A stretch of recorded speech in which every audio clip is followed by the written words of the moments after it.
Fortunate हैं। बिल्कुल, मैं अजहर सिद्दीक साहब आपका टेक लेना चाहूंगा। अजहर सिद्दीक साहब, आपको इसका लीगली क्या इख्तिताम क्या नजर आ रहा है? ये जो एक जंग है और इसमें इलेक्शंस, क्या यही हुकूमत करवाएगी, इन्हें फोर्स किया जाएगा? और अगर ये नहीं करते तो what options do we have? Shahab, देखिए, दो तीन चीजें तो बड़ी वाज़ेह हैं। पाकिस्तान एक डिफाइनिंग मूवमेंट के ऊपर है। आपने आइन का निफाज करना है या जंगल का कानून बनाना है। और इसमें सबसे देखें, हमें उम्मीद रखनी है अदलिया से। और अदलिया से मैं तो जब से साइफर आने के बाद ये मामला शुरू, मैं तो उस दिन से बात कह रहा हूँ और ये मेरा स्टांस पहले दिन से कंसिस्टेंट यही स्टैंड है कि अदलिया की उम्मीद है। लेकिन अदलिया के अंदर भी बात वही है कि अदलिया के अंदर डिवाइड पैदा करने की कोशिश की। लॉयर्स मूवमेंट जब चली उस वक्त दो एजेंडे थे। एक तो अपना chief of the army staff general Pervez Musharraf को हटाना था, दूसरा अदलिया में अपनी मर्जी के जजेस लाने थे।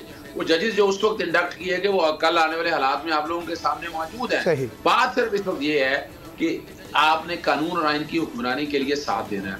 और इस वक्त जो मौजूदा चीफ जस्टिस है, ब्रदर जजेस है, वो आइन और कानून की हुक्मरानी की बात कर रहे हैं। वो किसी सियासी जमात का एजेंडा लेकर नहीं चल रहे हैं। 1997 में जैसे हालात पैदा करने की कोशिश की गई, लेकिन चूंकि असूलों में चलने वाली बातें वहाँ खड़े हो गए हैं बाद। और आप सब देख रहे हैं, यानी ये एक ड्रामा किया गया कि जनाब क्या ऐसा हवा बनाएगी कि जनाब 9 के 9 जजेस बैठकर ये फैसला करेंगे। 9 के 9 जजेस कहाँ से आगे फिर ये फैसला करना है? सॉरी, फुल कोर्ट फैसला करे। वो क्यों करे फैसला?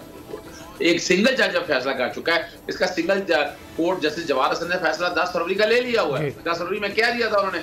90 दिन में इलेक्शन होने हैं और इलेक्शन कमीशन का जिम्मे ड्यूटी लगाई कि आप ना मुशावरत करके गवर्नर से, गवर्नर भागता रहा, इलेक्शन कमीशन भागता रहा। मैं जो एक नुक्ते पे पहुंचा हूँ कि इस वक्त मौका आ गया है कि ये इलेक्शन कमीशन जो कसूरवार है इस सारी फसाइयत का, इस मुल्क में जो इस वक्त अनारकी फैली हुई है, उसमें 99% मैं समझता हूँ कसूर इलेक्शन कमीशन का है। अगर ये केयर टेकर गवर्नमेंट मेरिट पे ले आता, अगर ये वजीर आला मेरिट पे ले आता तो ये हालात ना होते।